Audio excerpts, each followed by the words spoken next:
ప్రతి ఇంట్లో తులసి కోట ఉండడం మనం గమనిస్తూనే ఉన్నాం. అయితే చాలా మందికి వస్తున్న సందేహం ఏంటంటే తులసిని ఏ వైపుగా ఉంచితే మంచిది అని. వాటికి సమాధానమే ఇది.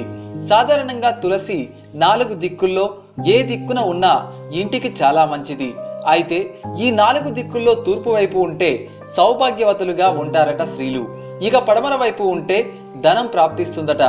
దక్షిణం వైపుగా ఉంటే మోక్షం వస్తుంది. ఉత్తరం వైపు ఉంటే మంచి జ్ఞాపక శక్తి, సద్బుద్ధి కలుగుతుందని పండితులు అంటున్నారు. ఇక తులసిని పూజించే స్త్రీలు అత్యంత శుభ్రతను పాటించాలి. ఇక బహిష్టు సమయంలో తులసిని ఎట్టి పరిస్థితుల్లోనూ ముట్టుకోరాదు. తులసి చెట్టుకు పోసే నీరు తాజా నీరు అయి ఉండాలి. ఒకవేళ తాజా నీరు లేనట్లయితే ఆ నీటిలో కాస్త పసుపు కలిపి పోయాలి.